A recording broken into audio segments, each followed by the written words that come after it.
Урматтуу кыргыз элим, урматтуу ажообуз Сооронбай Шарипович, мен кечээки Ажиев Даниелдин апасы болом. Мен сиздердин астыңыздарга келип, баламдын кетирген катасы кемчилдик үчүн кечирим сурап астыңыздарга келип отурамын. Сооронбай Шарипович, 7 областка 7 миллиондук товарлар, фураларда турат. Баламды кечээ күнү ИВСке кармап кетишти. Только ошону чыгарып бериңиз, көптөн көп мен сиздерден суранамын. Бул деген элдер күтүп атат, эки жактан элдер чалып атышат. Баламдын туура эмес кылгандыгы үчүн биз балам дагы кечирим сурап атат, бирок ал кечирим жери көрүнбөй атат да, кечирим сурап атат. Мен дагы баламдын атынан башымды ийип, кыргыз элимдин ажообуз Сооронбай Шарипович, мен сиздин астыңызда келип отурамын, кечирим сурап. Баламды кечирип коюңуз. Бул деген кичинекей бала, бул деген кызугандык кылып, башка өзүнүн бир бийликтеги чоң бийик адамдардын кийлигишүүсү менен, ошолорго таарынычы менен дагы көп нерсеге эмоцияга алдырып койду. Аны кыргыз элим өзү да тастыктап турат. Мен көптөн көп кечирим сураймын сиздерден. Кыргыз элим, бул бала Кыргызстан, керек болсо энеси мен Кыргызстан үчүн жанымды бергенге даярмын. Биз кыргыз болуп төрөлгөнбүз. Биз кыргыз болуп өтөбүз бу дүйнөдөн. Сооронбай Шарипович, мен сизден көптөн көп суранамын. 7 областка кеткен фуралар, кете тургандар, ал жакта продуктылар эч качан эме кылбай, кетпей ушу эмелете турат ушу. Ушуну баламды чыгарып, Ажиев Даниелди ЭБСтен чыгарып берсеңиз, ошол өзүнүн 7 областка кете турган, ушундан жаманаттуу болуп аткан, 7 миллионду жардам берем деп жаманаттуу болуп аткан Ажиев Даниелди чыгарып берсеңиздер, 7 областка жерине жетсин. Элим күтүп атат. Наны жок балдар бар, наны жок энелер бар, апалары тыштап кеткен балдар бар. Баланы карабай, кирдин суусун ичирген кичинекей балдарга ушундайлар бар. Кыргызстан жүрөгүз канап турганда мен дагы даярмын. Эмне кылсаңар дагы мен сиздерге даярмын. Астыңыздарга башымды ийип, кечирим сурап отурам мен. Ажообуз Сооронбай Шарипович, мен сизден көптөн көп суранамын. Сиз ушуну калыс карап чечип бериңиз. Кыргыз элим, бул дагы жакшылыктар болот артысы. Всем салам алейкум. Всем с Новым годом, блядь, даже Азямол не открылся, а я уже здесь с братаном, с другом. Эй, пешенеңерге котогум.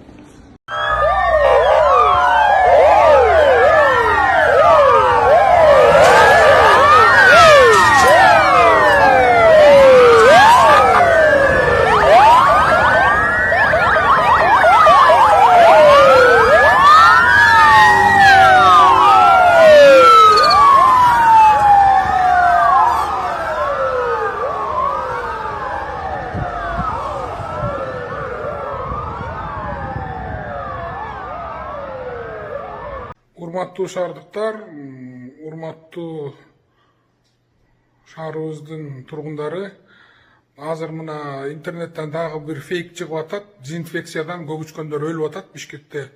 Бул көгүчкөндөрдү өлтүрбөй эле койгулачы, көгүчкөн жок эле өлбөй эле жашайлычы деп. Бул фейк, бул болгон окуя Алматыда болгон, качан болгон, эмне болгон белгисиз. Бирок Бишкекте биз дезинфекциядан жашыл зонага, бактарактарга, жаныбарларга зыян келбегендей дезинфекция кылганга аракет кылып атабыз. Ошон үчүн бул фейкке ишенбесеңиздер, дагы бир жолу өтүнүч, бир нерсени бөлүшөрдөн мурда тактап, Google'дан издеп, андайын бөлүшсөңүздөр. Чоң рахмат сиздерге. Биз азыр Жалал Абад шаарындагы 2-пост Куркура постунда турабыз. Барп айылынан кирген посто. Сузак районунун Барп айылынан кирген Куркура постунда турабыз. Бул жерде жогоруда арка жактан кирген постко караганда бир аз татаалыраак, түшүнбөйчүлүктөр көбүрөөк. Элдер түшүнбөйт экен да өзүчө негизичи.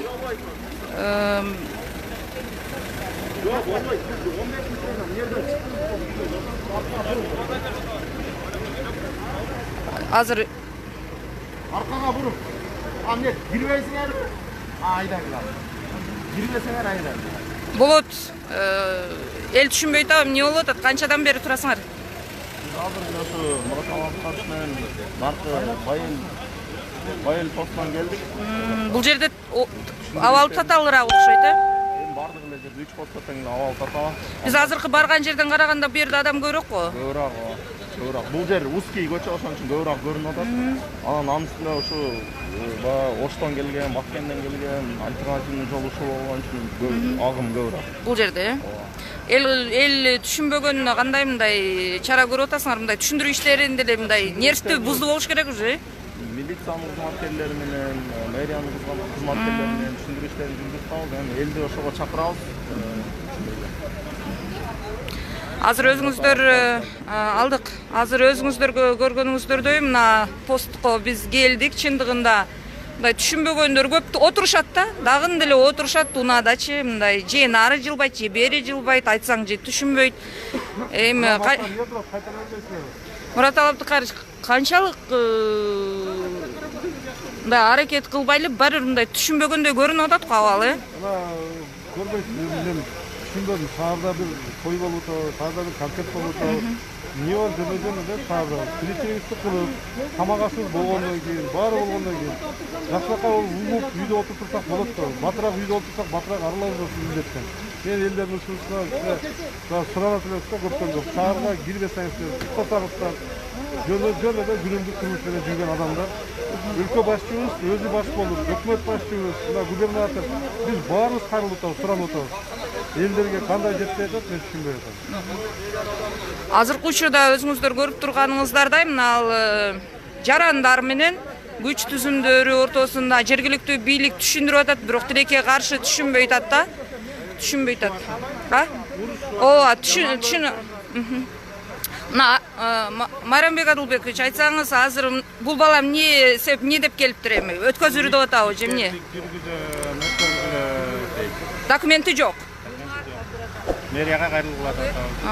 Азыр үйүңөргө баргыла деп атасыздар, туурабы? WhatsApp'tan жөнөтсө, балдар пропуск даярдайт, анан даяр болсо келип алып кирип кетишe берет. Азыр жок өтөм деп атабы же эмне? Бул жакка дагы түшүндүрдүңүзбү? Булар эмне турушат? Же киришеби булар?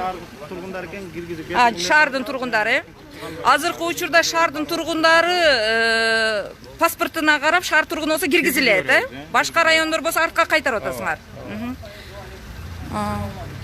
Элди башкаруу өтө кыйын дейт негизи, мэрге ыраазычылык дейт. Чындыгында азыркы учурда кала башчысына, жергиликтүү бийлик өкүлдөрүнө, күч түзүмдөрүнө терең ыраазычылык билдирип кетиш керек. Мына өзү турат ушул жерде. Мурат, жок. Жок. Барго. Баруу пропуск койгон. Вакыт өткөргөн. Элди там үйгө өлүп. Жок, болбойт. Пропуск барларын койгон эле? Жок, болсо. Жок, болбойт. Билбейм. Биз эскерткенбиз, биз айтканбыз. Оюн болуп атабы, элди көрүп атабыз го. Туурабы? Билбейм, силер ойлоп жүрөбүз го, биз уктабайт. Силер кайсы бизди коктосоңор мен. Же лайф кыла бересиң. Кече уктуңар да балдар, туурабы? Мен де турганмын. Болбойт. Айтып атат го азыр пропуск аласыңар депчи. Үйүштүн кереги жок, кайтарыш керек деген иш бар. Азгат кетчү.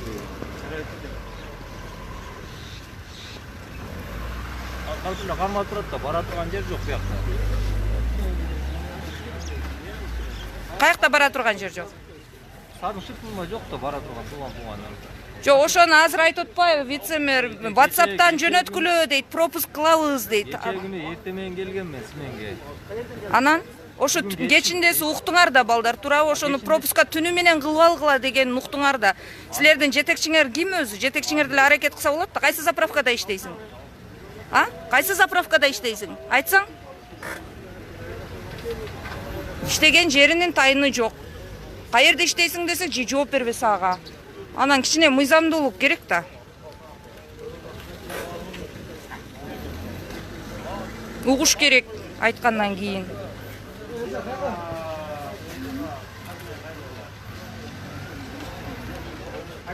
Байке, ушунча нерсе айтылып атса, без маски, без перчатки эмне кылып атасыз көчөдө?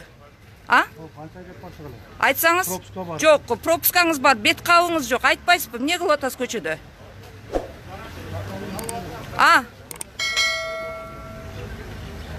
Мына ушундай да, мындай кино көрүп атканда элдер тизилип чыгып көрүшөт. Элди кууганың сайын үйүңө кир дегениң сайын кириш жок. Бет кап деген жок. Чоң жигит канчадан бери айтып атат, мына бет кап таксаңар болбойбу.